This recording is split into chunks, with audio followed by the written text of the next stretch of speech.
All right, ladies and gentlemen, we are back at it again today for the second time. It is an absolute honor to sit down with my man and the legend, Carbon Merrill. Man, welcome to the podcast, bro. Thank you. Thank you. Pleasure to be here. Definitely the honor is all mine on this front. This is, you know, you've interviewed quite a few of my friends and even competitors, and, just thrilled to be among the names on your list for sure.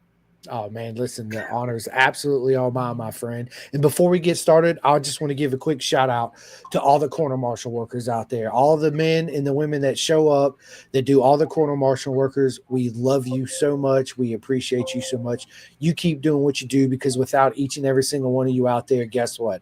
I'm not showing up to do any podcast or having fun. Carbon's not showing up to do any racing, For right? sure. And nobody's having fun. So it's nothing but love to all the corner marshal workers out there. Thank you to all the men and women. We appreciate you so much. Yeah, But I'm yeah, actually going to marshal this weekend with Honu Marshals out of Chuckwalla Raceway myself. So definitely, understand that it's a need in this sport. So anybody out there listening who loves the sport, a good way to get involved. Sign up in Marshall, help grid, help support what we do.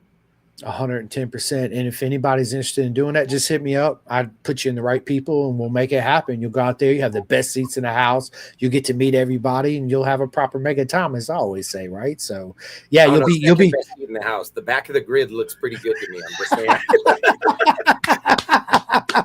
okay, other than Carbon's view, you'll have the best seat in the house. That's hilarious. Oh, I love it. Oh man. Well, listen, Carbon, this has been a long time coming. I met you at Mid Ohio last year, not this year. Well, I met you there too, but man, it was an absolute honor to finally get to meet you. This has been in the Yeah. works since then. We ran into each other in Road Atlanta and here and there around the racetrack on the East Coast. So And man, on dude, that note, shout out to Charlie Davidson for making that introduction at Mid Ohio last year. Always absolutely. appreciate him. He's helped me out a lot over the years. Everything from dropping bikes off at racetracks for me to race his own personal bike to helping, support in between rounds. He even helped me get a tune while I was down on some luck and needing to swap bikes last minute. So, this is one of his many, many blessings he has helped support along my journey. Oh, Charlie's absolutely amazing. I mean, I haven't heard anything from Charlie in a while. I need to reach out. Definitely reach out. There's some big things in the work in the background. I don't know what all I'm allowed to say on that front, but I know from what I'm seeing and hearing from behind closed doors, next season I think I got a fight on my hands with him coming out. So we're excited. I'm excited for sure, right? So yeah, listen, we got a lot to talk about, Carbon. I want to just jump head first into it. And the only preset question I ever have for all my friends that come out here is tell us your journey, where it all began on those beautiful twos for you.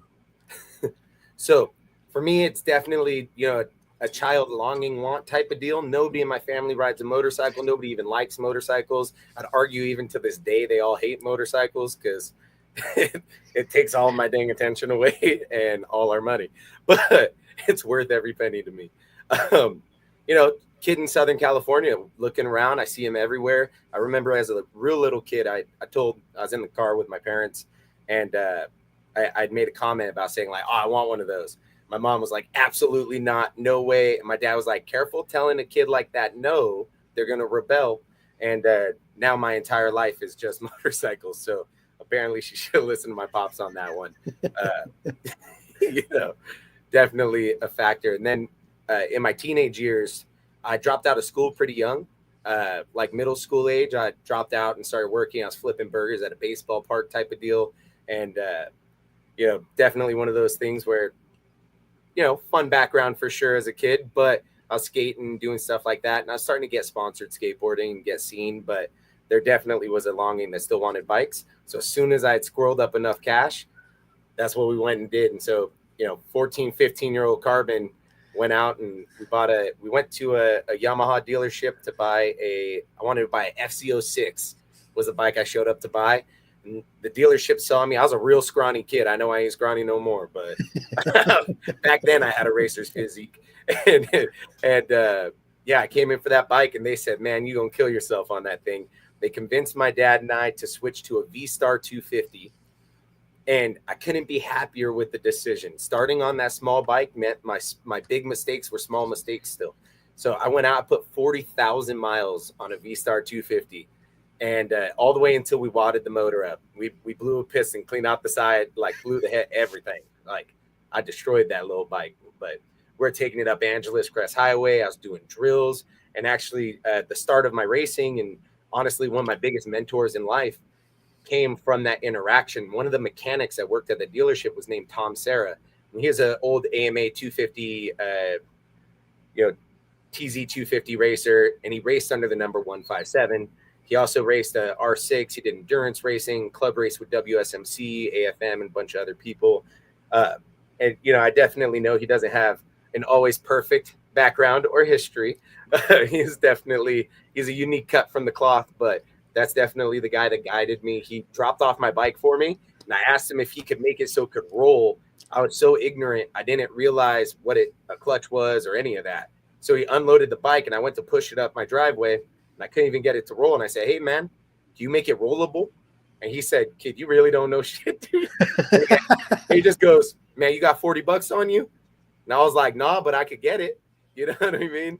And he fucking threw the bike right back into the van, and he took me down to a parking lot out in Whittier, and he spent the next 2 hours teaching me all the basics. And then every week for the next probably 6 months, I showed up at his shop, and we left my bike there.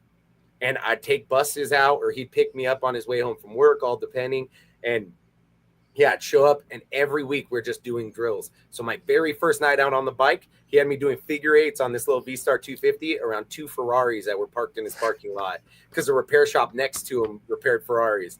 And it was one of those, I was trembling. I was terrified little kid, but that was one of those, moments I'll never forget. He put me in the deep end, and some of his coaching was definitely unorthodox, and adult me might not even agree with it as I coach other new riders, but man, it sure seemed to work for me. I got a pretty strong foundation, and of course always needs to keep growing, developing, and building. But shout out to Tom Serra, and that's actually why I raced number 157 since I took over the number a handful of years back, and we brought home a handful of club championships for it and stuff like that. And now we've got to level up still and make it into the nationals, though. That's the next big goal for sure. And it all starts from that same interaction the first day I was on my bike, all back to that guy.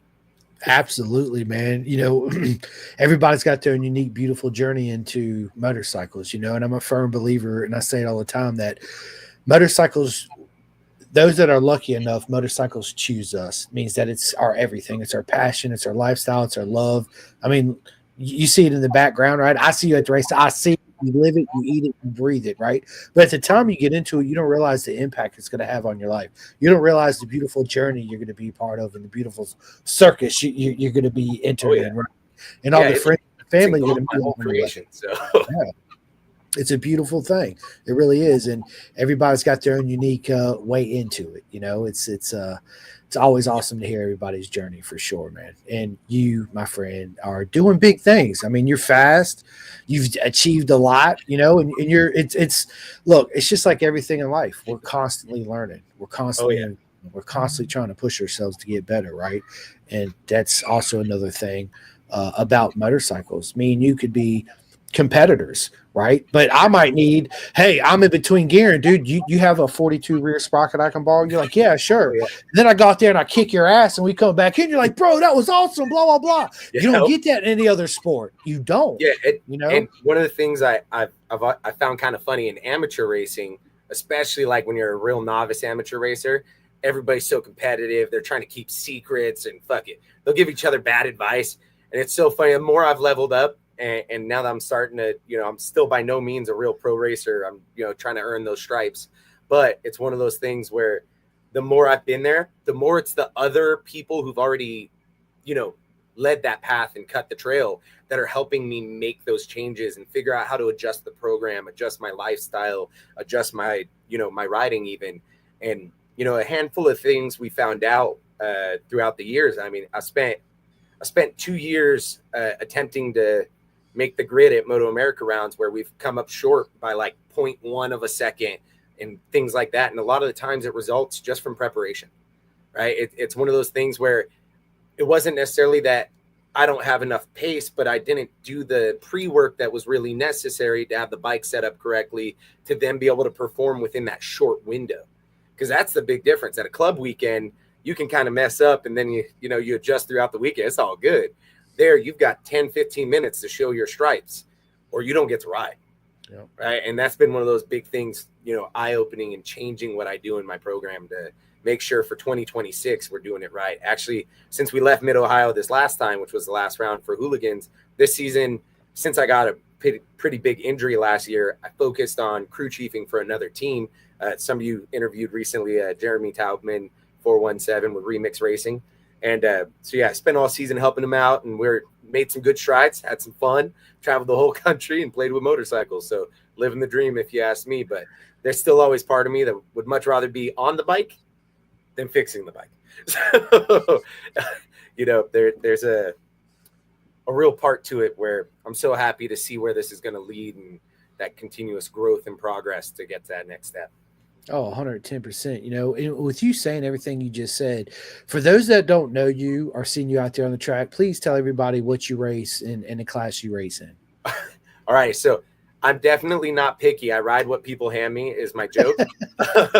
So I've raced everything from little R3s to R7, R6s, but my bread and butter, my love is a bagger. I race a Harley Davidson Road Glide, and then the last couple years I've been racing a Indian FTR. That being said, for Hooligans, I'm going to be transitioning platforms this next year. I just, after Mid-Ohio, purchased a new to me XSR 900. And so we'll be switching over to the Yamaha platform. One of the things I'm looking for is more reliability as I show up and support. So with Indian having discontinued the FTR, one of the problems is I can't go to a dealership and buy parts anymore. So when I drive across the country and I'm 30 hours from home and I need a clutch, that's something I would love to be able to just hit a store and get. And yeah, I might have one in my garage, but I didn't remember bringing all of my stuff. And then next thing you know, I can't get it. And that's actually part of what happened to me this last round when I went out to Mid-Ohio is my bike had a lot of issues and we just couldn't facilitate what it took to fix it while on the other side of the country. So moving forward, being on that Yamaha platform for Hooligans, it'll make it so parts are readily available. A handful of other racers in the paddock are using the same bike. So it'll be really easy to be able to, crash, repair, rebuild, and get back to it, hopefully. Although, fingers crossed, we get over that whole crashing part. Facts, right? And was saying all that, it's you'll have at least some base of setup and gearing and all that from other people that run the series, which is huge, especially if you show up on a bike that nobody else races and they're like, it's you're starting on 2 feet back, Yeah. You don't do yourself any working all season with Jeremy was he's on the MTO9, which is pretty much the same platform, very similar. And so I've got a whole season of helping guide and set up his bike. I mean, different rider weight, things like that. Yeah. But there's still a whole lot of knowledge I gained through that. That's also part of what steered me towards saying that's the right bike for me, right? Because I saw how it performed for him for the season. That helped steer. And honestly, I got my start on Yamaha. My first race bike was a first-gen Yamaha R6 as a hand-me-down from Tom Serra and Jay Tanner. And, man, that thing, it's still in my garage today. It's like a 1998, 99 or something, not even a stamped frame, but I love that bike with all my heart. So it feels good to get back on a Yamaha for a little bit. And then, of course, we'll still be focusing on that Harley bagger as well. Right? Yeah. So it's a struggle, right? So how do you juggle that? How do you juggle Super Hooligans and the baggers? Obviously, there's a big difference. So last year at Laguna, I tried to race both. And that was part of the thing was we realized we didn't have the infrastructure to support both. And my adaptability as a rider isn't necessarily there enough yet to be able to go straight from bike to bike and be at pace, right? Yeah. Like I'm one of those people, it takes me a couple laps to get there and adapt over because they just ride so differently. One of the goals, of course, is to get to the point where I can do that at the Moto America level. I do it at the club level. My main local club is CVMA, Chuckwalla Valley Motorcycle Association. And then I also race with CRA. I've raced with AFM, USBA. So with most of them, I'll bring both bikes. I try to swap around and stuff like that. A year ago, October, at the start of our last season, I was going back and forth between the Indian and the Harley. And we ended up having a really bad mechanical on the Harley that led to, arguably the worst crash I've experienced in my life. And so now it's definitely been a focus on Hooligans since, because rebuilding that bagger is, a couple years of my salary. I don't make all that much money, and I sure can spend it good. But yeah, so we're hoping our first race back on the Harley is going to happen later this month with Bagger Racing League in Vegas. That's the goal. Definitely, it takes a village. We're using takeoff parts from other racers and things that were crashed on, but not too bad. Because in my wreck, we definitely yard sailed that thing. We broke both wheels, front forks, triple trees, bent the custom swing arm, bent the frame, destroyed the gas tank, the fenders, the bag. All my carbon fiber was destroyed. The motor ended up wadding up in the process, and it was a transmission failure that ended up leading to all of it. So it's pretty much a total loss. And I think we spent better part of 2 years building that bike with every dollar and dime I had and every bit of a credit limit I could pull out. But so I'm happy to have the support I have to help try to get it back, though. And, we'll focus on getting it up at Bagger Racing League's the goal. And then hopefully next season, try our hand at making a couple rounds for King of the Baggers again. Their development on these bikes is insane. Yeah. So I'm really going to have to be picky what track I choose, because it's going to be it's going to have to be a track that doesn't rely on horsepower, because an at-home builder like myself can't make anywhere near the power that those factory teams are making. And I also don't have the budget to, purchase that level of bike. So the goal is to still, the hope is strong to still pull off making a win. I attempted last year at Laguna, and I had a wheel bearing failure. When we swapped swing arms, and in that swap, I had adapted to a old school Hayabusa wheel. And we ended up having an issue happen when we were dynoing the bike 2 days before the race weekend. So we had to swap wheels at the last minute and the whole setup to try to make it work. I'm so sorry. You almost scared me so bad. What you got in your mouth, fool? One potato. Rossi, say hi to Carbon. He says, hey, you got any kids, bro?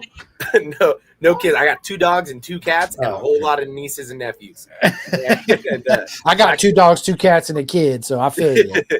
Yeah, see, the great part with the nephews, I get to give them back at the end, which is kind of fun. But, like, my nephew came out to Mid-Ohio's.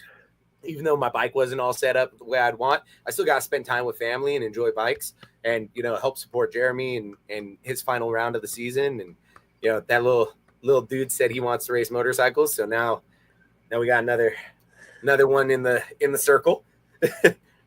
I commonly joke my day job is being a bad influence because I coach new riders for a living. So I love it. I help get brand new riders onto bikes and teach them the basics and try to help mentor them and, guide them towards making more responsible choices and safer choices in riding. And so I love it, man. So what you're doing for the sport on the back end too is absolutely proper mega, giving the love and support for the future legends of our sport, which is what we need for sure.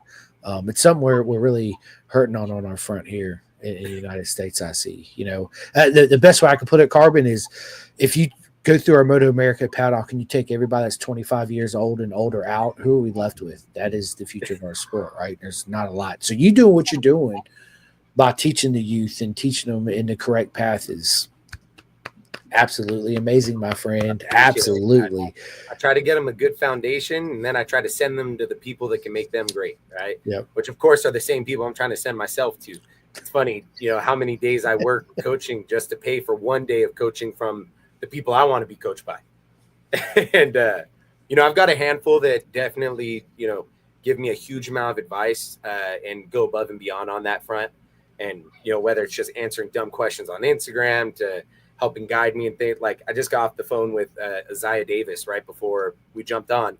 He's helping set me up on a road bike, so that way we can go out and get my fitness back, get my endurance back after that crash and things like that. And he and I are planning on working together quite a bit over the season, or over the off season, I should say, to get ready for next year. And, in that whole, honestly, the whole Yamaha Champion Riding School's family, right? Yeah. Every one of their coaches I've talked to has taken the time to go above and beyond and spend time with me, give me advice and stuff like that. So I'm definitely, a big promoter and supporter of what that is. Like, I have no correlation yet, although of course that's the goal down the road.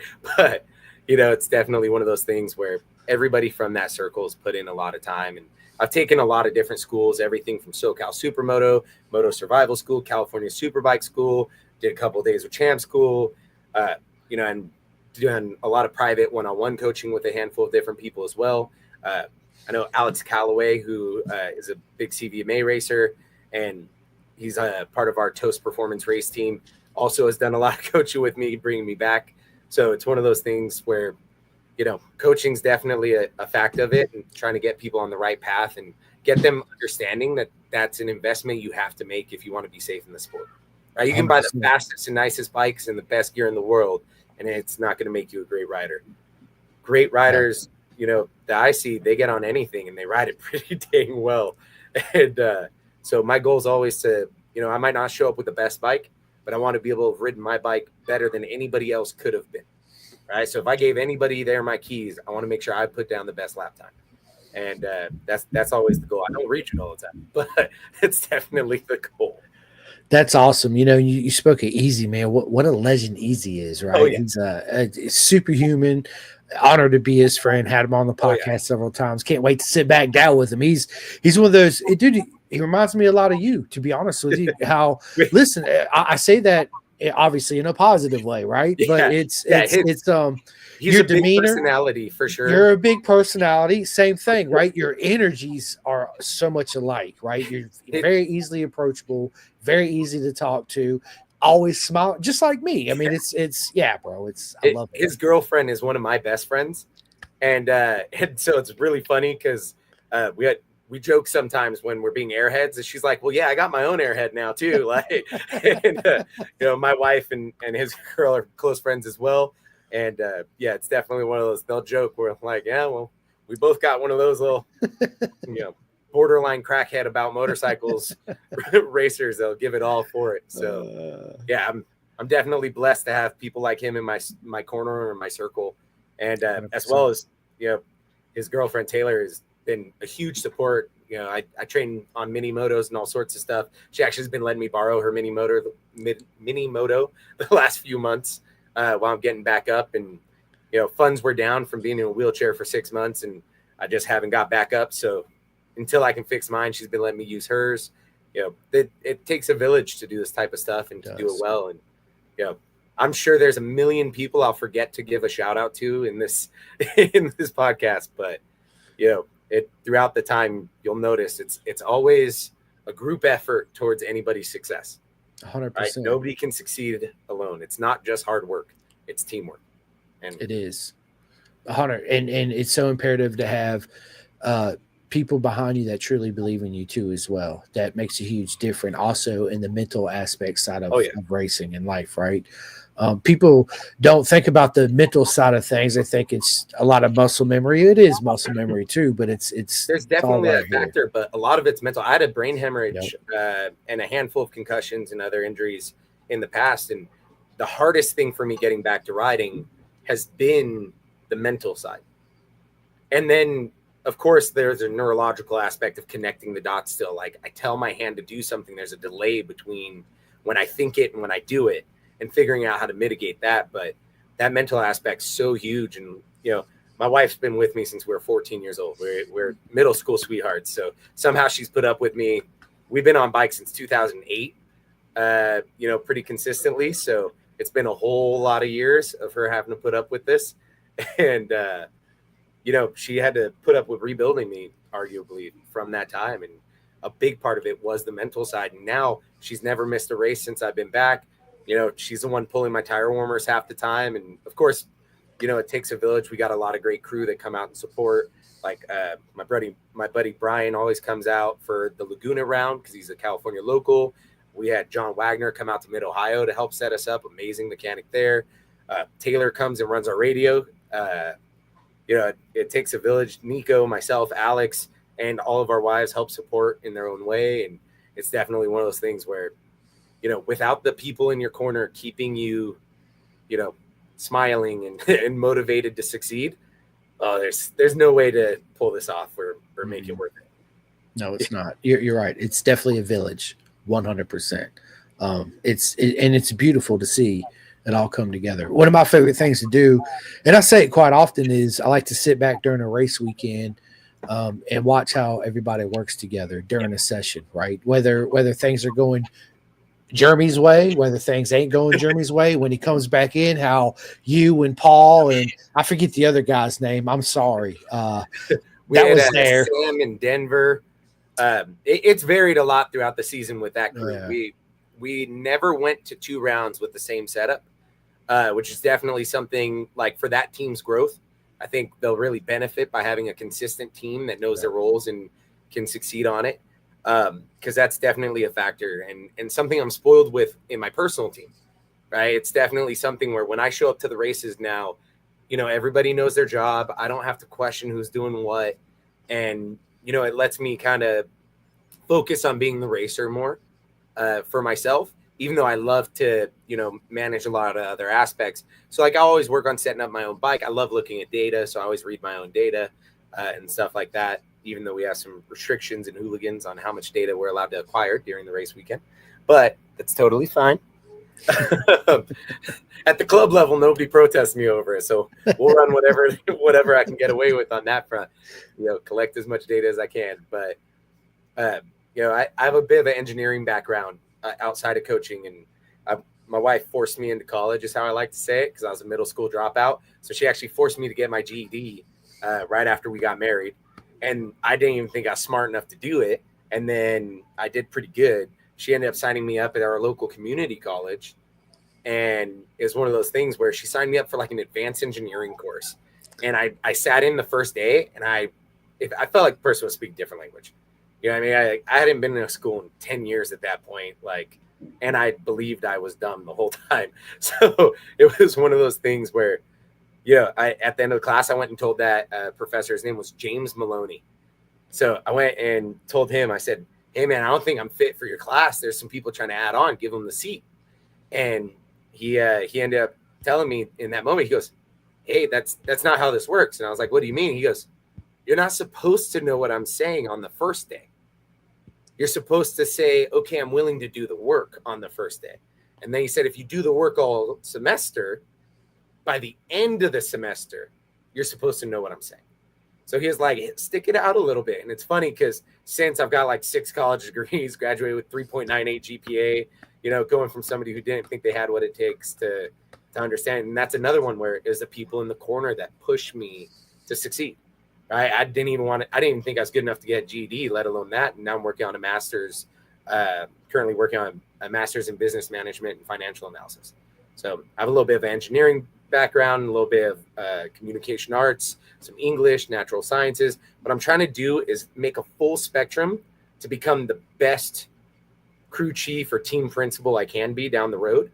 So if I understand all of the aspects of what's going on, I might not be the best at all of them, but I at least have a good grasp and understanding of all of them.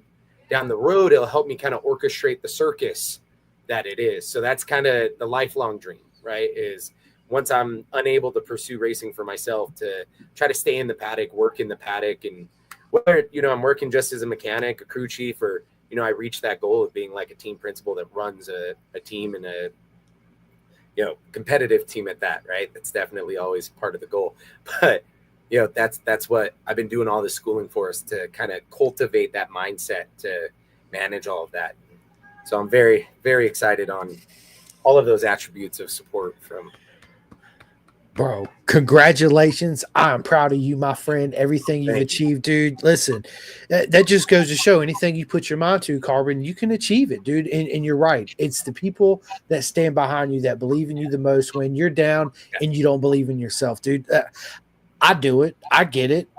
Trust me. Dude, there's times, especially doing this whole podcast thing, when I took it over by myself. I can't do this shit by myself. I need a co-host. I need this. I need that. And my wife's like, you don't need anything. You got this, right? Without her believing in me and sticking with me, I wouldn't be doing this. It's for sure. Strong. It's the people behind you that push you and love and support you the most. And speaking of that, speaking of legends, we got one in the house. Easy, what is up, my man? Easy's an absolute legend. But yeah, I mean, you're right. You are so right. It's the people behind you is it helps you so much, because not just motorcycle racing, but life Yep. It's right here, right? And if you Oh yeah. have that good support system, man, it's like you can achieve anything. And speaking of that, you've accomplished a lot, right? And I know you got a lot of goals, yet you still want to achieve in your personal race career. And I love it that you already have a goal after you hang up your leathers to still be in the support. Dude, it's everything. It really is. It means you want to have longevity, and also shows how deeply in love you are with our sport, which I am too, Oh yeah. right? Everybody is. So Yeah. that And goals right your whole life. So. bro. I do want to also emphasize on that. It's this community that keeps me going.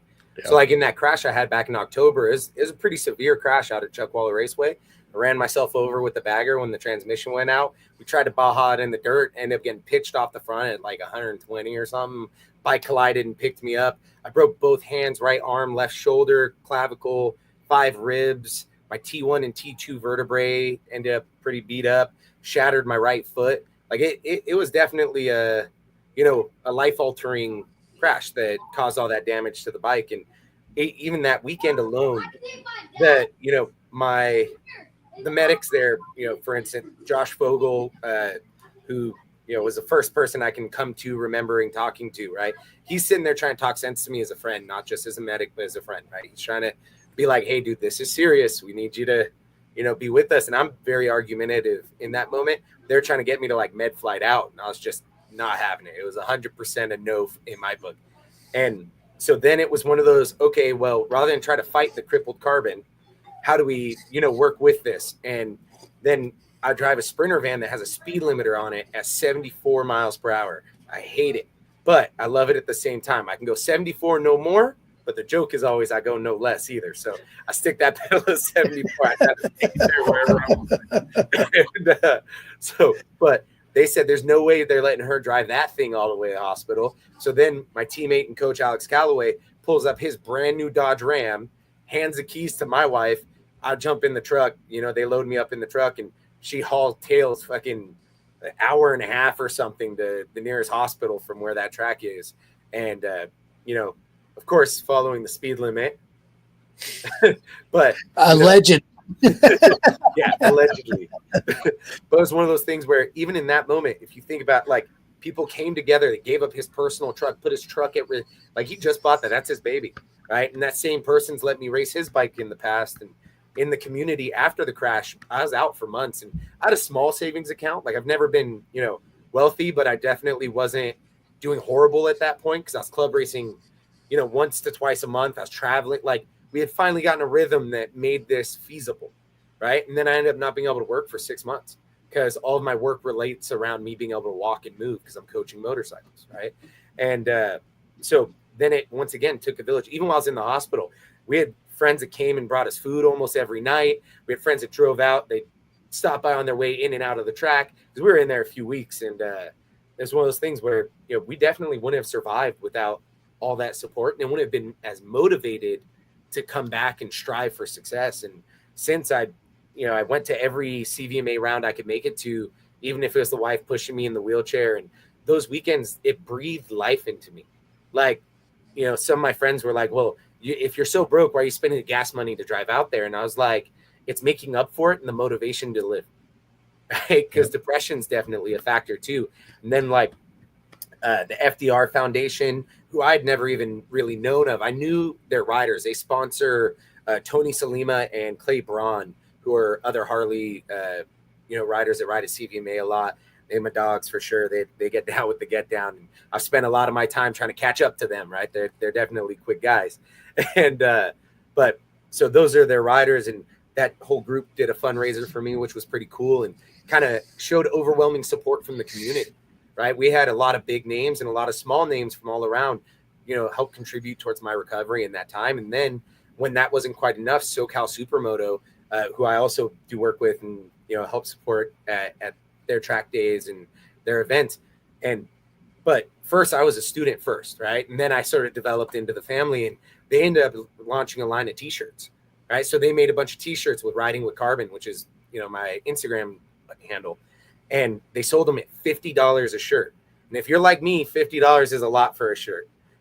And they sold so many shirts, right? And these people knew the shirts were expensive. And the reason they were doing it wasn't just to buy a shirt. It was to help support somebody in the community.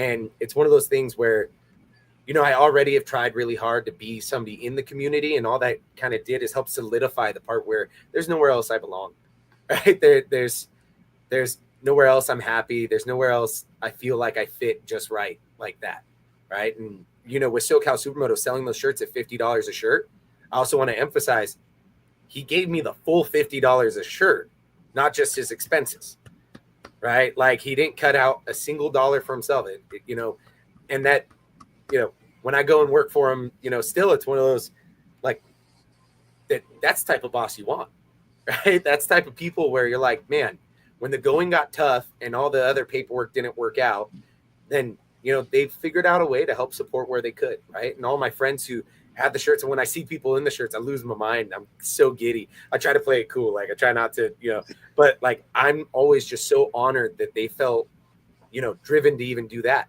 And it's definitely a factor for me where, you know, I can ramble on all day about how much I love this community for sure.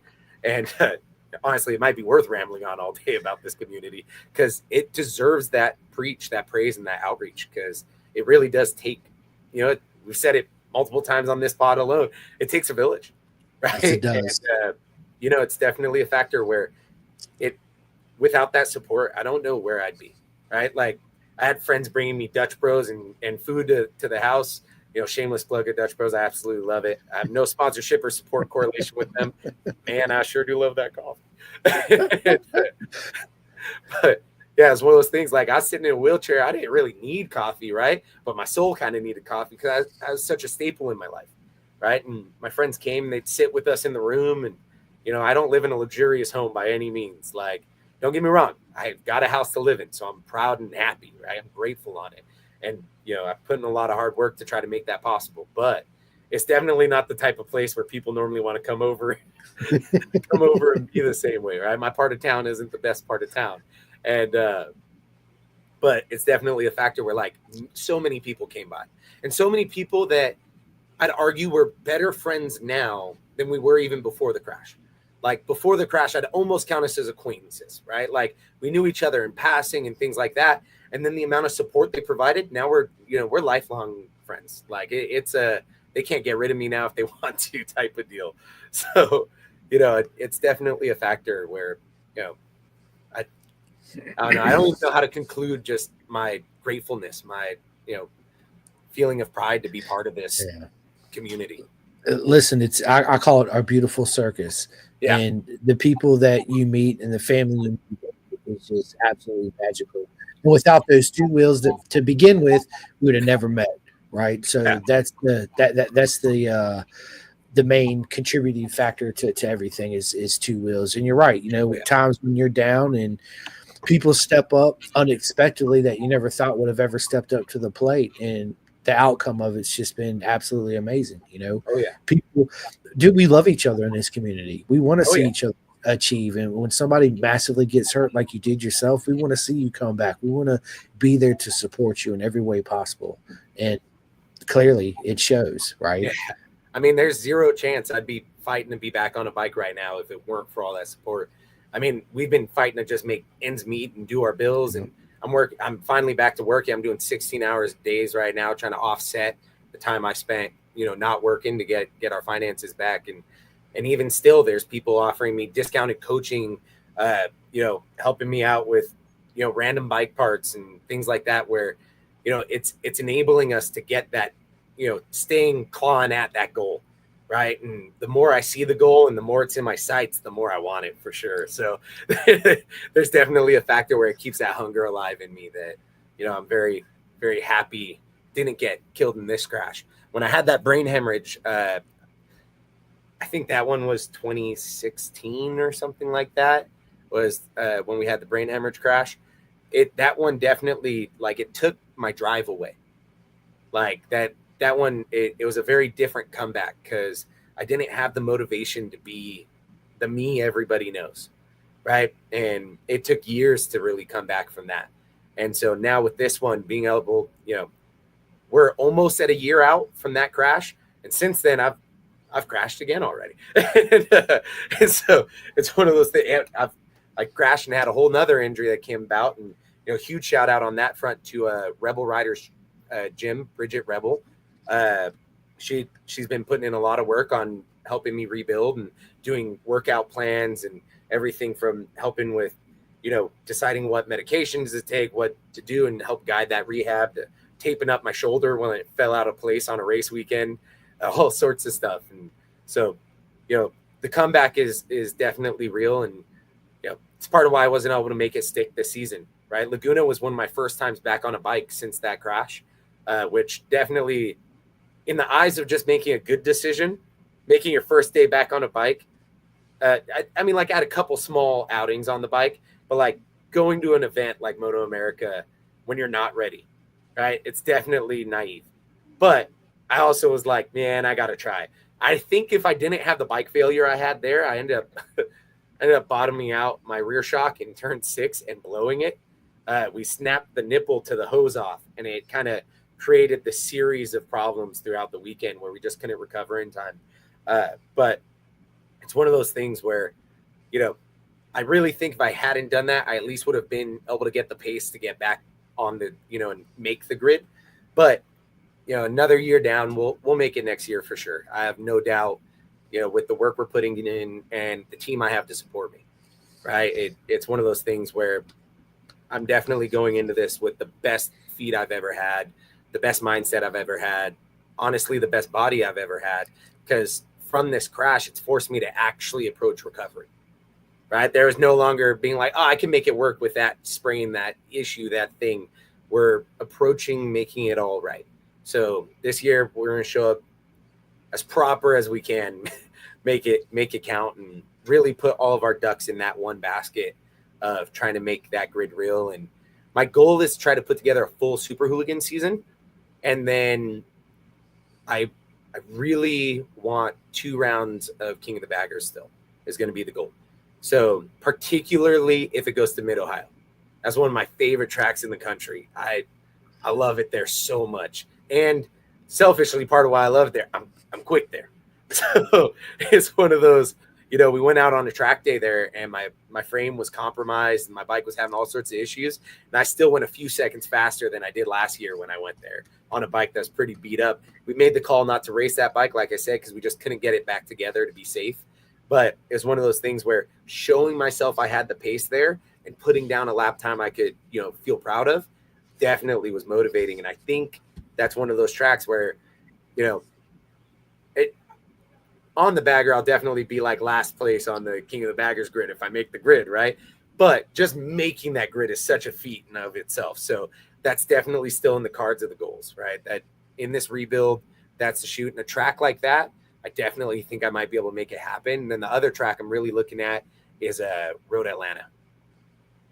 Those will be the 2 rounds that I really want to bring the bagger out to if baggers are still there. Of course, if maybe they add another track, fingers crossed. I've been hearing some rumors, and I'm begging for another track that's out here in California that if they can pull that off, I'll definitely bring it out for that as well. But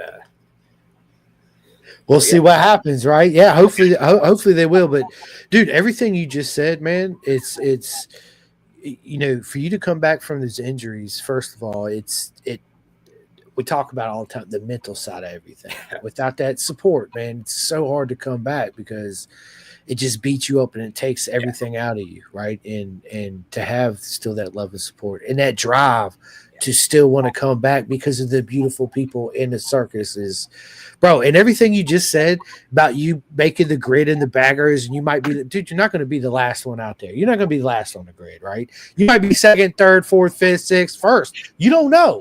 You absolutely don't know, Carbon, for real. You don't, right? So, well, first step is making that grid. So first step is making the grid. We'll start there. That's right. That's right. However the crumble or cookie crumbles from there, I'll take it. Right? Like for sure.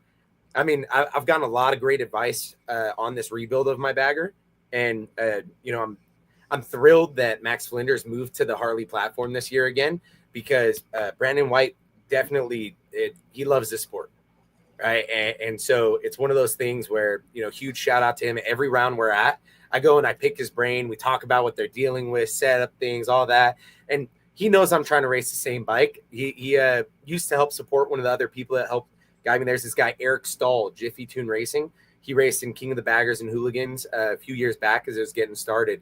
And he helped me a lot as I was getting started with this bagger. So that's actually where I met those guys with Mad Monkey and their whole team. But it's one of those things where still I ask him all these questions. He knows I'm taking notes to go home and work on my bike, right? He doesn't have to share that information by any means. But first thing I'm doing is I'm going home, taking the notes. And then even still, I'm sure I could call him right now and say, hey, I'm this one part away. Can you help me? Right. And he'd offer me some sort of takeoff to make a race. Right. Like that's just the type of people they are. And that's definitely, a motivating factor for me on staying after that dream. Right. Because it feels so unobtainable to make that class happen now. I've been building the bagger since I think we've been racing it, at the club level since 22. Realistically, like we got it just before that and started building it. And it's one of those things, pardon me. It's one of those things where racing at, the club level with it, I've been pretty successful. And, I've got a couple expert club level championships under my belt, things like that. And, and it's funny how much work those feel like. Like it's, putting together a club season, it's like, wow, overwhelming amount. And then in retrospect, a whole club season's like one weekend at MA comparatively. So stepping up into the big leagues is definitely a world of a difference. And then those bikes. But even when I went out to Laguna a year ago and I had the issues with the bagger, with the wheel bearing and all that, people like Troy Herfoss, Tyler O'Hara, Kyle Wyman, they came up and talked to me. They treated me like a racer, right? It wasn't, oh man, you're so slow. It was, yeah, we're all trying to figure this stuff out, right? It was one of those things. They were like, but we got a whole team to help us. You're obviously doing it on your own. So, it was really supportive. And, one of my favorite photos I have of me on my bagger is Troy Herfoss going around the outside of me on turn 5, right before the uphill at Laguna. And it's one of those cool moments in my life of just like, we're rolling with the big dogs for a minute there. Like, and, definitely not my best performance as a rider, but, we'll come back, we'll perform better and we keep growing. And that's kind of the goal, right? It's always just keep growing. And man, I sure look forward to trying to show them that I've progressed this I year. can't wait for you to get back out there to show the world how far you progress, man. And you're going to do it, my friend, 100%. So let me ask you this, Carbon, racing the bagger, which is unique in its own aspect. Let's just be honest, right? What advice do you give to people looking to get into bagger racing? So I would definitely say, don't start with a retail bagger. Right. I went and financed the bagger brand new type of deal. I mean, it was used, but it was nice. And man, I've replaced almost every single part I bought, if you know what I mean. It's definitely one where plan the budget and plan the build accordingly. And when you build your budget, make sure you stay within it. Right. Don't fold on that front because there's always a better product you can get. But the truth is, no matter what bike you're riding, the best product you can get is coaching. Right. It's go sign up for classes like Champ School. Right. No matter where your bike is at in its build, go there. You'll find more advice and more skill, and then you'll help guide you to build that bike a little bit better. And then it's getting out to the track and being safe on the track. Right. It's learning how to be consistent, learning how to put the bike where you want it and understand how that works. There's definitely a big factor to it where, in my earlier days with the bagger, I was so wrapped up in trying to make it do what my R6 used to do that I almost got in my own way rather than just respecting the pile of what it is and what it is to, it's like riding a bucking bronco sometimes. I mean, it's a horse for sure. And I'm definitely rebuilding it because I love it, if you know what I mean. It's a ride like none other. Mine's definitely not the lightest, not the most powerful, but I'd argue I've got the biggest smile out of anybody who's ever ridden a bagger.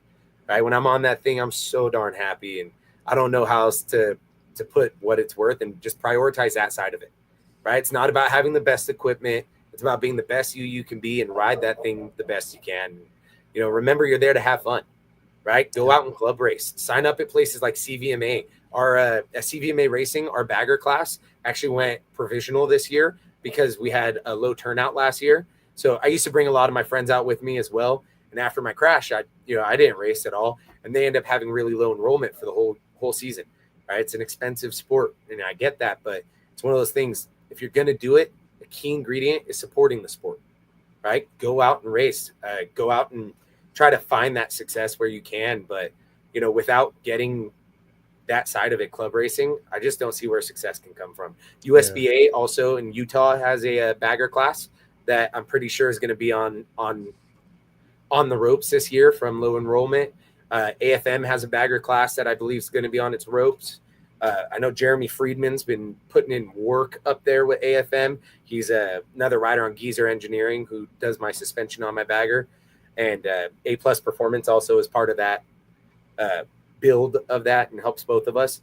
But it's one of those things we gotta show up, right? So whether it's to BRL, you know, CRA, USBA, CVMA, showing up is part of the battle, right? And letting them know that we're here so we actually have a place to race, because nothing will suck more if we all get into this bagger racing thing and it's finally starting to pick up, and then there's nowhere to do it, because then there'll be a huge jump between where we're at and where Moto America's at. There's already a huge jump, don't get me wrong, right? The best people at BRL are still struggling to make the grid at the Moto America level against those factory teams.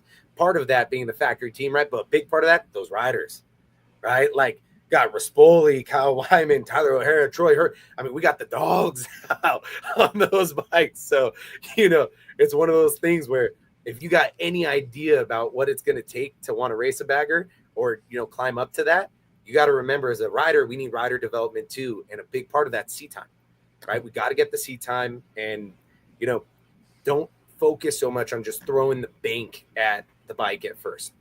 Get the coaching, figure out your ride style, figure out how to be safe, and then start developing the bike. You'll also find as you get better and show up and perform, people are more likely to help support you on that journey, right? I mean, I have so many people that help make this a reality for me.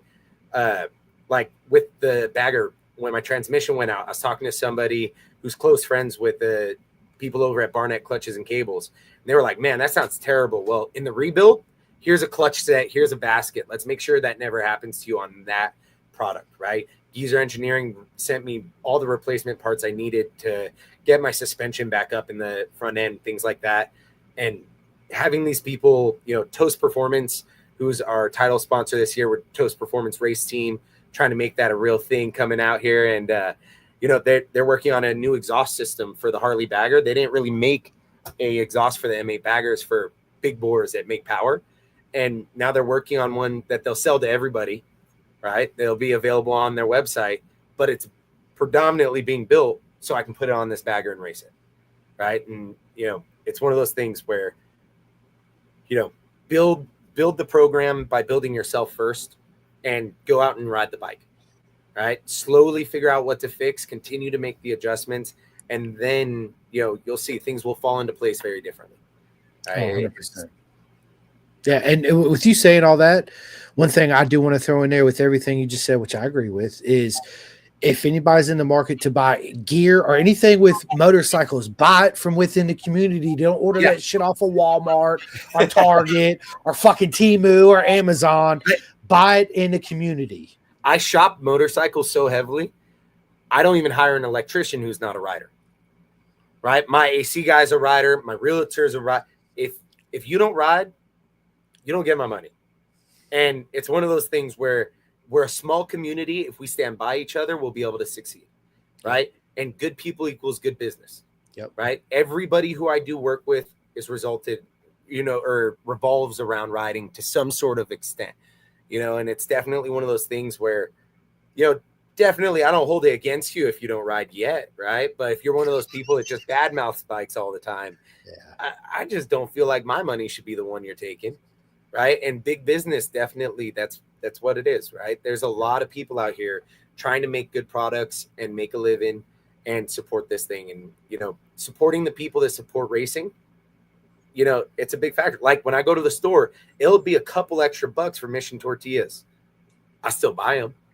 I buy them because they support Mission King of the Baggers and Mission Super Hooligans, Roland Sand Super Hooligans, right? Yep. Because they're at Moto America and I know they're putting in their money towards that thing that I love so much. I have no problem spending a couple. And you find out the product's great. It is. They're really good for sure. And they got motorcycle shaped chips. I mean, what more can you ask for, right? Let's go. I've only found those at the race weekends. Me And too. Me too. I wish they sold them at the stores because I tell a bunch of my nephews and my friends and stuff about them. And they want them, but I can't load a whole Sprinter van full of them when I leave the racetrack, or people will think I'm trying to put on some more weight. And but, it's one of those things. Like I hope they do come out with that as a commercial product for the open market. It's funny you say that because at Jersey, which is the last round, every time when Mission's packing up, you walk by there, they're like, "Here, you want a whole box of chips?" I'm like, "Yeah, absolutely, I do." Yeah, and I end up taking them to work, and I give them, "Hey, check these out." They're like, "Oh, these are cool." Can only get them at the race, but yeah, they're yeah, for sure, man, dude. Look, we're almost an hour into this podcast already. Jesus. Dude, time flies. I told you it was going to go by fast. Me too, bro. Me too. And I love it. Listen, I love it. Well, yeah, anybody who knows me at the track knows I'm happy to talk about bikes. It's funny because people that don't know me around motorcycles, they always think I'm really antisocial. Like when I'm at like some sort of just rant, like if I'm at a concert or something like that, I'm the quiet guy in the corner. I don't want you to bother me. Like I'm that guy who's like, I'm a social butterfly compared to some, but I'm definitely not just out there trying to make friends unless it's all of a sudden about motorcycles and I can't stop. It's funny you say that because I'm the same exact way, dude. We just went to a Wiz Khalifa concert not too long ago, and dude, this dude beside me, dude, he just kept hitting my arm and doing all this, and I'll just look at him like, yeah, okay, like I just stayed to myself, me and my wife. It was just like, and now if you had a motorcycle shirt on, it'd be like, what's up, dude? Blah blah blah. All of a sudden, 100%, it's a whole different conversation, a whole different game. Yeah, dude, I get it, man. It's like I get my own little bubble when I say that to people, and I don't say it very often. They look at me, they're like, "You?" Yes, me, man. Yeah. It's just, it's at our local club races. Our photographer Robert Glaze with Cali Photography. He always makes a joke if I enter the photo booth at the end of the Sunday, that it's hard to get rid of me because everybody's coming to look at their photos, right? So you get all your goodbyes done in air conditioning because he always has that little thing cold as hell, right? But it's like I just start talking. My poor wife is stuck waiting in the car there. She's like, "Come on, can you be fast this time?" And like I'm like, "Yeah, I'll only take an hour." For something that should totally be 15 minutes at most.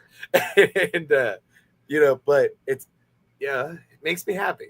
Right? Dude, you sound just like me, bro. Every time I go to the races, my son's like, "Dad, I'm hungry. It's time to go." I'm like, "Okay, we'll walk back to the car." He says, "What I mean by that is don't stop every 5 feet like I know you do. And it's going to be an hour adventure for 50 yards. Like, let's go." And I'm like, I trained thousands of riders locally to me over the years with the safety programs and stuff like that. And so my poor wife has to deal with this, even if we just go to the grocery store. It's one of those things like we'll go grocery shopping and one of my old students will see me and just, "Coach," and I'll happily take 20 minutes out of my day to go talk to them. And it's one of those funny things where I joke that I can't get nothing done because of it, but also like it's the thing that fuels me to get things done. So it's one of those. It's a vicious cycle. It's a yin to the yang is what I call it. It's we got to do it, right? I'm the same way, man. So yeah, let's transition to the second part of the podcast where I get to know you more on a personal level away from motorcycle racing, which I know is rare because I'm always in either watching racing or talking about racing or got something that involves racing on or right. So let me start out by asking you this, man. Tell us something we don't know about you at all, Carbon. Ooh. You keep looking at your wife over there, right? What? Your wife's sitting right there. She can come in. Yeah, bring her on in the video. Yeah, she can come in.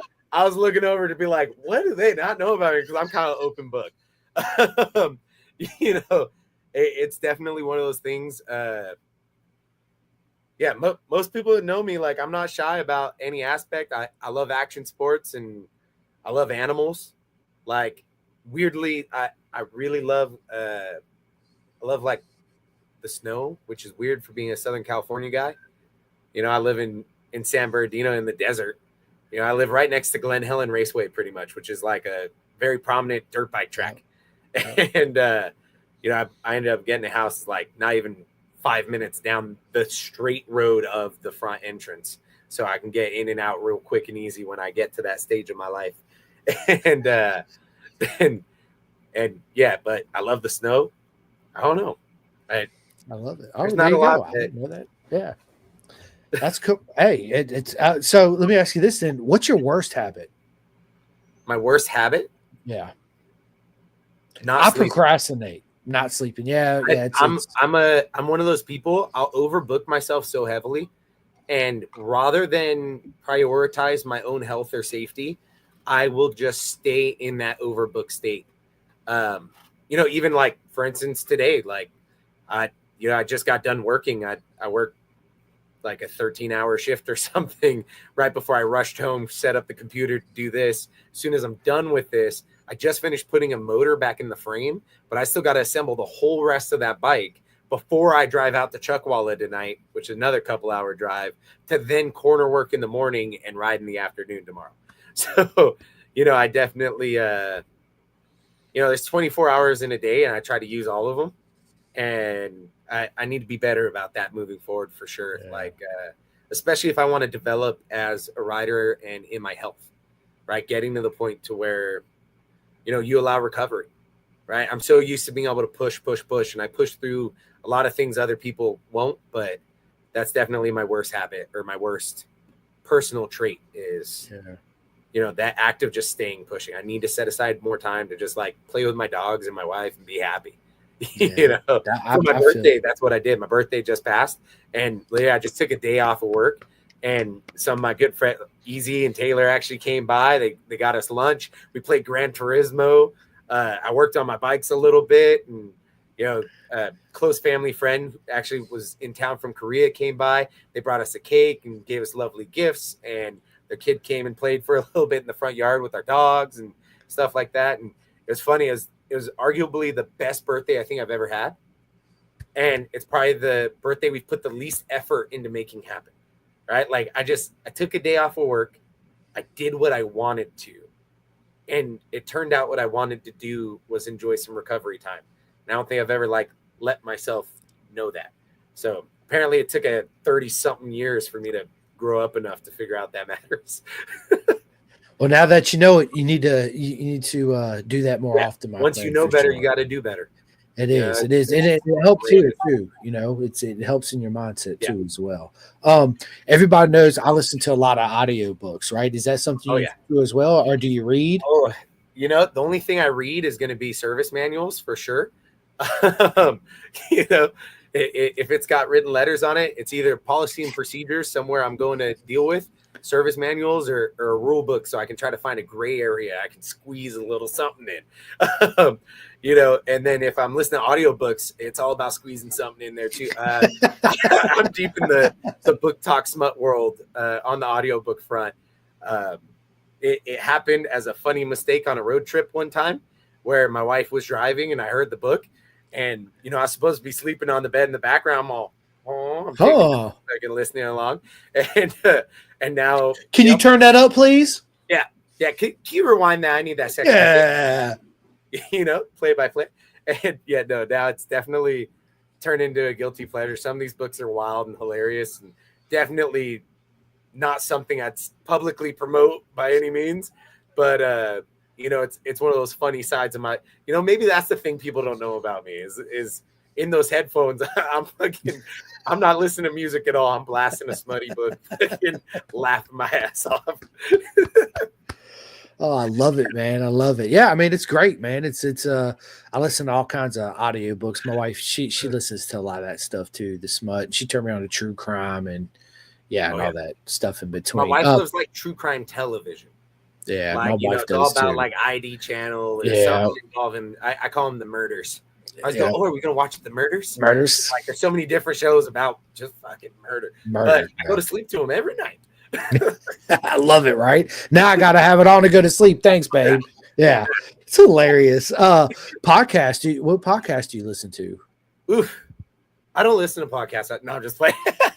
So, of course, Been the Gas podcast, Monkey Moto's podcast, which is another motorcycle community one, Pipe Dreams podcast, which huge shout out to those boys putting in the work, right? Corey Alexander and James Rispoli host that one.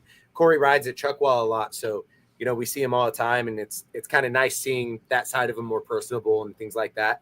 And then I don't know if you heard their most recent one with JD Beach. geez, that guy's got a story, right? Yeah, I mean, a beautiful story at that. Yep. Fucking, I aspire to put in that level of hard work he's putting in. I'll say that for sure. And then Carruthers and Bice, the Moto America podcast, things like that. I definitely, I'm one track minded, right? If it's about motorcycles, it's probably coming across my feed. But I definitely say those are like the core group that go on my Spotify auto listen type of deal. And what I do is I listen to them on my way to work in the mornings. So I got about an hour commute each direction for one of the schools I teach with. Royals motorcycle training. They do like the California safety courses and stuff there. And so I coach there a lot. And whenever I'm driving there, I'm listening to one of these podcasts on my way. Right? And so I get about an hour in each way. And so if it's a good long podcast, I get 1 hour on the way there and on the way back. So, I always just wish there were more of them. I know. I'm the same way especially when I go to Atlanta or Ohio or Jersey. It's okay. I got this podcast playing. This one's up next. And when that one ends, as soon as a new one starts playing, I'm like, okay, I got to get my next one ready. Yeah, dude. It's so funny because my wife does not care about motorcycles at all. Like, she's supportive of the thing I love, but like she could care less. Like if I die, all my bikes are on Facebook Marketplace within probably 20 a week, 3 days, right? Yes, get these things out of here. She'll keep 1 or 2 that are like sentimental, like my championship winning bike type of deal. Like she'll probably keep that one, right? But for reals, she's in it because of me. And so we'll be listening to these podcasts on a road trip, and she's like, "Isn't this the same one?" I'm like, "No, this is 3 different people later." Like, and she'll be like, "I thought this guy was talking for 8 hours." You're like, No, each one of them talked for about 2 hours. We moved on to the next. And like, she's like so unamused. It's hilarious. But she puts up with it because she loves me. I don't know how she loves me, but shout out for her loving me. I appreciate the love. I'll take all the love. Just, I don't know how she deals with it. Dude, I feel the same about my wife. She likes motorcycles, but it's nothing like the sickness that I have for them, right? Yeah, so like mine can ride. Like she can ride, but she won't ever advertise she could ride. If she's in public, nobody will ever see her ride. But, she'll still come out and ride with me. And, like, she don't really like being a backpack. Like, she'd rather be on her own bike next to me type of deal. But she doesn't want to do it in a large group or in front of people either. So, definitely not the same because my whole goal in life is just do it in front of a crowd. Facts, right? Yeah, facts. So, bro, that's hilarious. Let me ask you this: what's your go-to karaoke song? Oh, I don't sing. I'm definitely by no means a singer. I've also got severe ADHD, so it's whatever tune jingle that pops into my head would be, the go-to. I guess if I had to pick one, I'd sing in public in front of people on purpose. It'd be Cakes Going the Distance, I think, since one, it's kind of talking, not singing. Yeah. Right? So it gets me away from the fact that I probably have a terrible singing voice.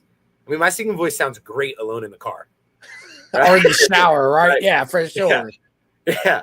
But, definitely not something I've ever done out in public or openly on purpose. Well, I'm gonna have to bring me a little karaoke. I'm gonna have to get one and bring it. So next time me and you are at the track together, that should be what you should do for reels at the racetrack next year. Bring a karaoke machine, put people on the spot, and get racers to sing a karaoke song. That's a good idea. Just like do a 30-second clip on each one, and just have them hit their song, punch it in, boom. Like I'm just saying, it could be viral sensation.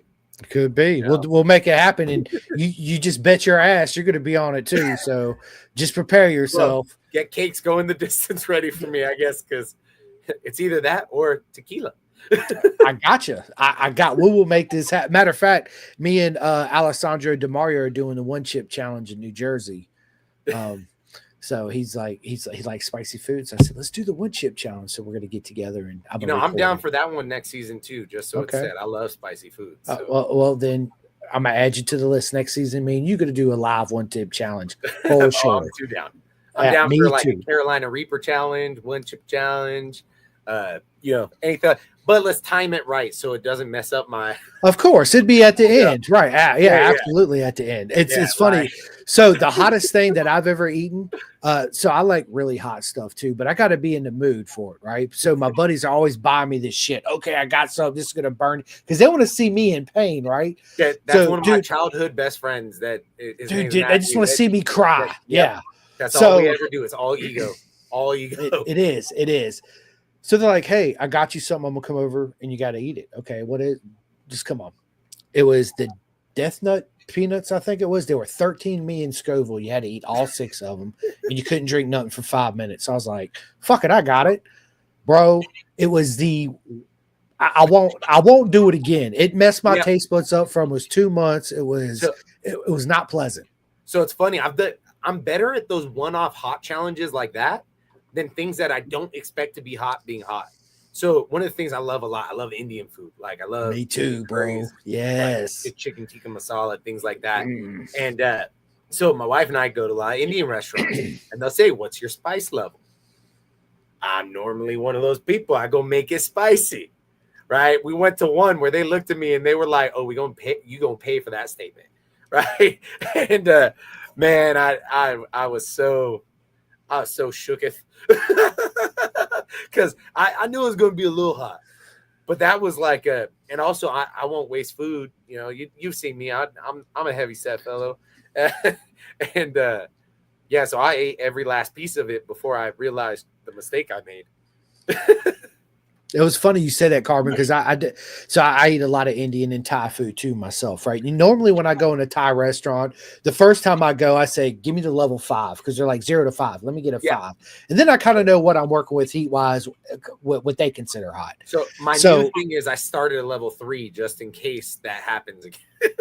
Bro, so I go to this Indian. We all got one downtown road called Nawab's. Man, it is absolutely amazing. I go in there, tiki masala, it's my go-to, right? Garlic naan. And the guy's like, "What level spice?" I said, "I want the level 5 spice, but I want that special sauce you guys make back there that you normally don't give to your customers. I want that heat." And he says, "Are you sure?" I said, "I'm absolutely sure." So he walks over and the 2 waitresses, he talks to them. They're all looking at him and they're laughing, right? I was like, "Oh, I got this." He brings it out. I'm literally 6 bites into it. And all of a sudden I was like, I made a fucking terrible mistake. Like, bro, like my mouth hurt so bad. I wanted to cry, like really cry. But I was like, I'm going to eat this, but I'm going to eat it as fast as I can. Just so I did it. Right.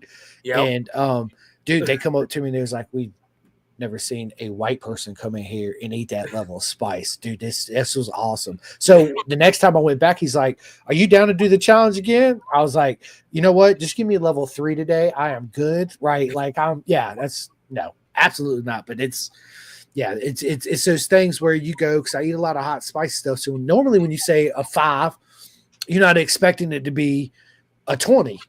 Yeah. Right. And it was definitely a 20 on that one. But yeah, I normally think a 5 is like just enough to where I maybe sweat a tiny bit, but I'm happy.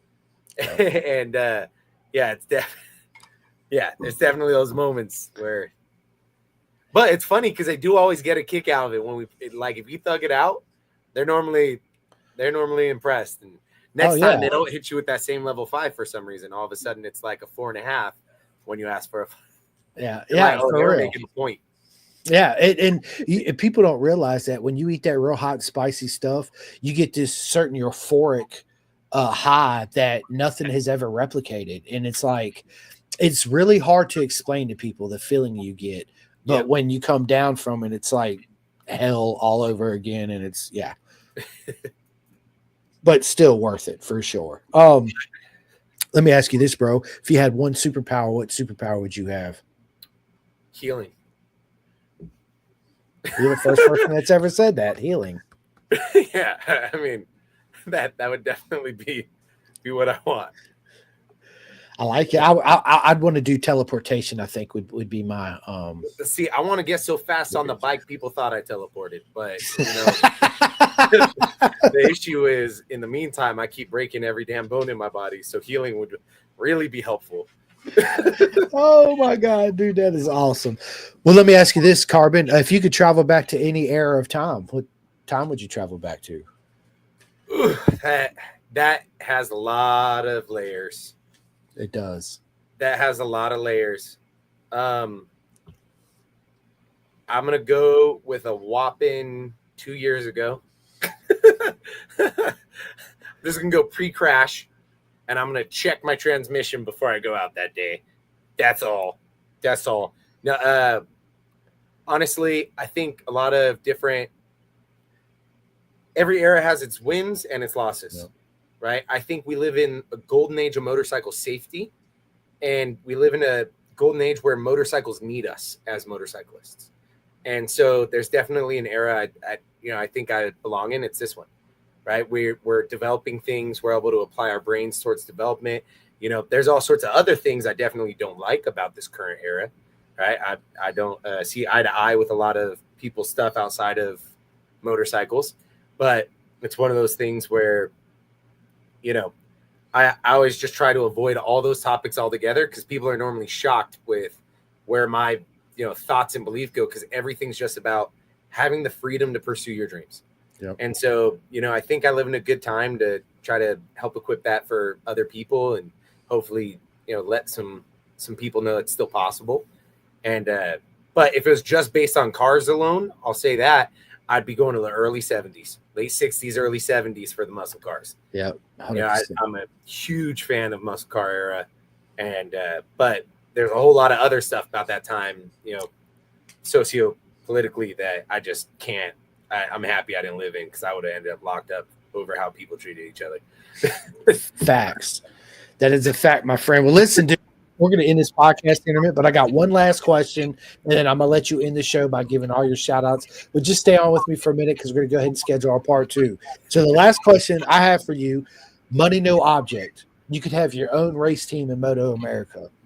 What manufacturer of motorcycle would you have, and who's the 2 current riders in the class? It could be anybody in Moto America that you would put on your bikes. So this is a topic I've put a lot of thought into. Like I said, my dream in life is to become a team principal, right? Like, I want to become a team owner who can do that, right? If I were to, ever win the Powerball type thing, that's 100% where all that money is going, right? It's going back into the sport. Yep. There's definitely a factor where I wouldn't choose one manufacturer. I'd race across all classes. Okay. I would want to put 2 riders in every single class in the paddock. That's just, I think that's the way to do it and become prominent, become seen. Stock 1000 would like, if I had to pick one, it'd be, the Stock 1000 Superbike. Well, now it's kind of absorbing into one, so it's kind of hard, right? Yeah. But realistically, I would have to do a lot more research, see what could be the most competitive. But man, I sure do love Yamaha. So it'd probably be something Yamaha if I was just going off of personal preference of brand. And then I would put, Isaiah Davis and Anthony Lugnut Norton. Those would be my 2 racers. Like, I'd want to give them everything but the kitchen sink of a budget and a bike. And I think the 2 of them would shock the paddock with what they could make a bike do. Right? They had very different riding styles between the 2 of them, very different personalities between the 2 of them, but both passionate motorcycle racers who, they do a lot with bikes that aren't at the same tier that their competitors are at. You know what I mean? Like, there's a factor where, like, I'm not saying they're on bad equipment by any means, but they're certainly not on the same equipment that Up Front's on. And I think both of them could really shock the paddock with the right equipment under them. So if I just had to pick, one class, one manufacturer, 2 riders, that'd be the breakdown for me. I love it, man. Great answer, dude. Great answer. Well, Carbon, bro, it's been an absolute honor, dude, and a joy to sit down and have this conversation with you. I feel like me and you next time, we need to plan at least 2 hours for this podcast, 100%, and we will do that. So Listen, go ahead. I was gonna say, I definitely, it's hard to believe that we're an hour and 20 minutes into this for me. We've just been chatting, having fun, and I'm happy to always chat motorcycles. So it's definitely a factor for me where, and we've definitely just, I don't know, we've covered some key parts of my life and my journey for sure. So I'm happy about it. But God, there's so much more I can think that I'd want to share So, Well, you'll have your opportunity, my friend, because me and you're going to sit down many, many more times. So you're going well, to be able to tell it all. you'll see a different smile on my face next year after I pull off that lifelong dream and make it my reality. So, And it's going to happen. oh yeah, we're putting in 100% the it's work. going to happen. Yeah, We're for putting in the work. sure. It's when you first made the name of this episode, you posted on Instagram. I didn't know the name, right? And I was shook. I was calling my friends, I'm calling my wife, calling other riders. I'm like, man, I can't believe you put this on there. Like, I haven't made it there yet. That's the dream. That's the goal. And I've tried. And That's why I put it there. That's right? exactly why I put And it it was there. one of those things where, like, yeah, that was what it sunk into. They're like, well, did you give up on the dream? I'm like, no. They're like, then this is still part of the journey, bud. And it was one of those, but fighting imposter syndrome out here, and as we grow in this paddock, is definitely part of the factor too. And so, just trying to have full transparency in where I'm trying to get, and so I definitely look forward to, we're gonna make some big steps, big changes this year, and probably, well, I'm gonna say probably 6 months from now, you'll see this face hopefully a little skinnier. We will. We will. And I thought about, instead of just doing, the names like Carbon Merrill podcast and doing all this, I was like, I got to come up with like a catchy something that, they believe in, something, a goal of theirs that they're looking forward to. Cause I know all you guys personally, Oh, yeah. right? So I was like, every time I talk to them, it's always got to do something with the bagger. So this is it. King of the baggers. This is the name of the episode right here. Right. Yeah, It's perfect. It's perfect.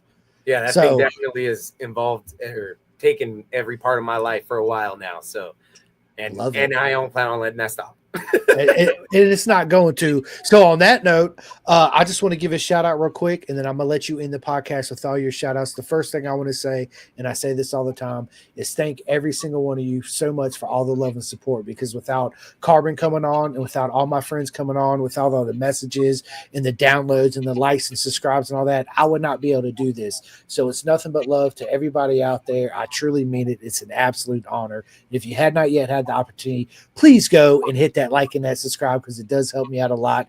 And listen, I love each and every single one of you. And that's all I got right now. Carbon, the floor is all yours. Tell everybody where they can find you on social media, how they can show all the love and support, and everything in between, my friend. Well, so best way to get a hold of me or bug me is always Instagram. At Riding with Carbon is the handle on there. Facebook, I'm working on developing TikTok. I need to get better at posting on Instagram, which is a factor as well. But Riding with Carbon on pretty much every platforms where I sit. I'm number 157 in both hooligans, baggers, and we'll see what other classes I end up exploring down the road once I figure out my life's budgets. But it'll probably just stay those two for the next year or so while everything develops. Big shout out to everybody that makes this happen. I mean, I wish I could shout out every single one of my friends, if you know what I mean, like individually, but as they know, there's a lot of them. Every one of my students, because y'all help, encourage and support as well. So a couple of those, John Wagner, Nico Alexander, who's one of my teammates, and, also a student who's been letting me coach him over the last, while and putting in some work. Of course, my wife, Jessica, one of my best friends, Taylor, one of my best friends and coach, Alex Calloway, his, beautiful wife who puts up with all our bullshit, Anna, Brian from Motivation, his beautiful wife, Brenda, who also puts up with all our bullshit somehow and lets me steal him for weeks on end to travel the country and change my tires. And, also people like, Bridget Rebel, who come out and help patch me up on that front. Technical Adhesives, wearing the hat. They came on this year to help support quite a bit, and I'm hoping we, do a lot more with them. I didn't really get to put on the performance I wanted with their support due to those bike complications that we had, and having a compromised frame on the bike. And so I'm really hopeful to bring it home with them next season, and show them some love for the love they showed me. HYR Motorsports in Redlands is coming on board this year, helping us out quite a bit. Toast Performance, I can't say it enough. Everybody at Toast, they're great.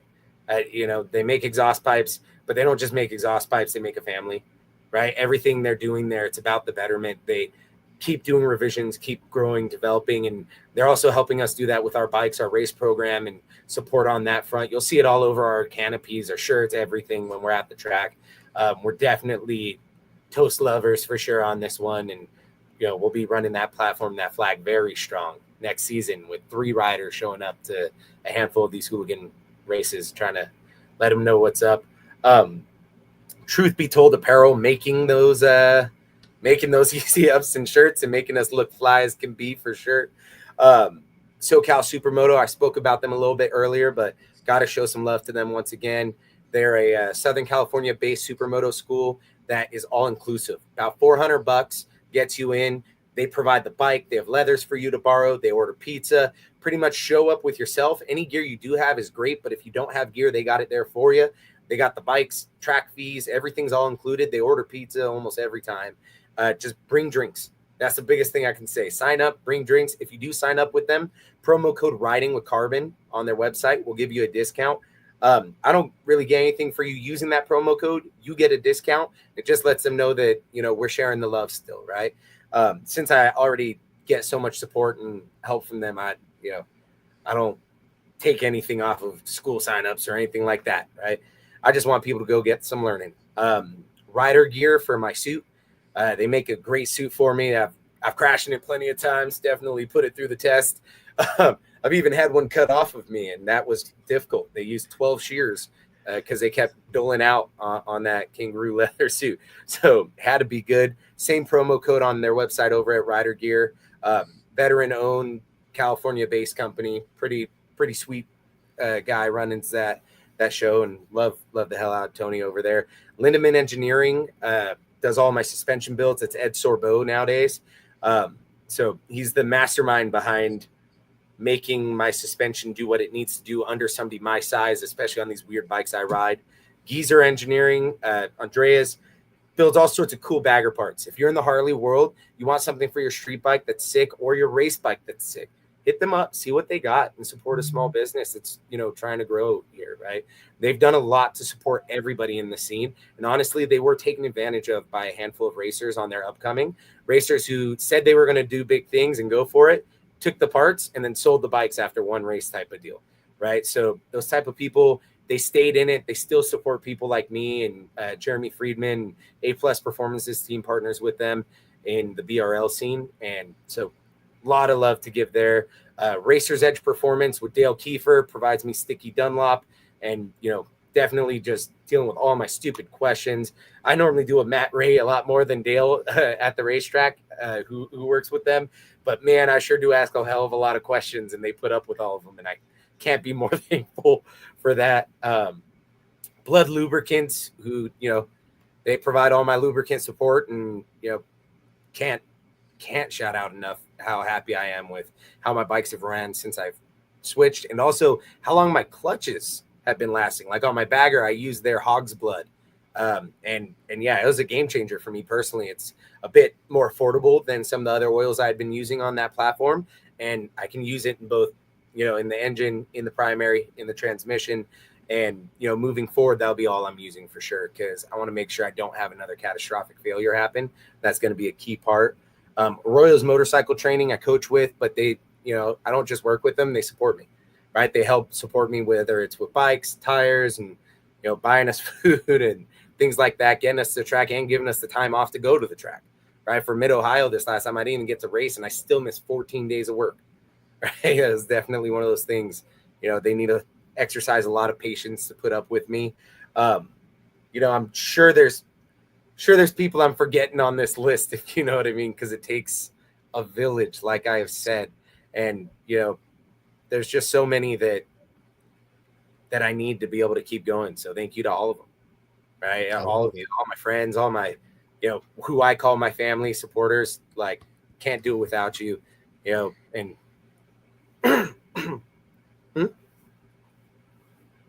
yeah, it's just one of those things. Sorry, the wife was giving me a hand signal. I was trying to figure out what it was. It was a peace sign, from the looks of it. but maybe without an index finger. No, I'm just like. She's like, look, what my wife does when she's ready to me get off, she'll bust the door and say, wrap that shit up and shut the door. So I get it, bro. Trust me, I get it. Yeah, I took over her whole side of the bed to set this up and try to make this happen. And then also huge shout out to the fans, right? This is not possible without fans and supporters, right? Without people that come out. It does help me a great deal if you like the Instagram page. I will say it's funny with, all my club racing history and having a handful of accolades down the club racing line, a lot of potential sponsors and stuff don't particularly care as much about that track record as much as outreach nowadays. So growing that outreach and, whether, like you said, like and subscribing, on videos just like this, anything we're interacting with, anything, one of our sponsors uses, anything like that, it definitely helps. Bomb. Yes, I'm almost done, bomb. I was like, looks like we're getting told to wrap up on two ends here at the same time. Bro, dude, wrap that shit up. I told you. Yeah. It's good, man. It's good. I love it. Go ahead, Carbon. Sorry. No. I think we're at a good time to call it. I can, like I said, we can blabber on plenty. So looks like I'm getting the cue. I think we both are. He can't hear that. He can't hear that because I downloaded this thing so I can cut it off, so that don't matter anymore. Because I'm special. It's off? No, it's not off. It's on. Obviously, if he can hear me full, but I just turn I'll show you how to work it when I get done. Stop. Is that next year's host in the making? This is my son Rossi. I'm sure you've probably seen him running around the racetrack from here or there. So yeah, he's my everything, my mini-me, and he's the whole reason, honestly, why I do this podcast. If I was to drop dead, he always got videos he can go back and watch of me doing what I love to do and give him back, yeah. So he's definitely my big factor, my big motivation. Full. But anyway, listen, this has been a lot of fun. Just stay on with me for, what, if you got to go, it's cool. Just call me tomorrow and we'll go ahead and set up part 2. Okay. Yeah, we'll link up. I got to go prep that bike still for the track. Yes. You got stuff you got to go. So listen, go have fun. Try to get you a little bit of sleep. Go kick ass this weekend. Don't forget to call me when you have some free time because we'll schedule that part 2.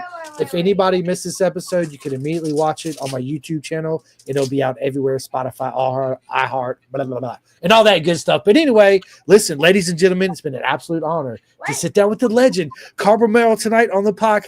And we got to go because his wife's hollering. My wife's going to be coming around the corner. He's already in here hollering. And so we're going to go. I'm sure she is. My wife just got back from a concert last night from North Carolina. She stayed the night, so she's wore out. So I got to deal with this knucklehead all night. And this is what we're going to be doing right here. That's right. He's warming up. Let's go. Anyway, Carbon, listen, this has been a lot of fun. And the last thing I'm going to say before we get off here is it's an absolute honor to have this friendship in this small lifetime than the podcast or anything else. And that means more to me, man. So thank you very much for coming on here. And I really appreciate you. And I can't wait to our next one and many more we're going to do together. So give your wife a hug for me. Tell her I said, I'm sorry I kept you on for so long. And go have fun, buddy. All right. Much appreciated. Much love. Yeah, absolutely. We'll definitely be chatting soon. Link up plenty next season. We will. 100%. I'll be in every round possible. So yeah, I'll be at all the East Coast rounds for sure. So we'll definitely have opportunity to catch up for sure. I'm looking forward to it, my friend. So safe travels, have fun, and I'll talk to you soon, my friend. All right. Have a good one. See you, bud. You hear that? Calling all two-wheel enthusiasts, get ready to rev up your earbuds with Pin the Gas Podcast, the ultimate motorcycle racing podcast, hosted by Chris Simcoe, one of our very own excellent leaders here in Roanoke, Virginia.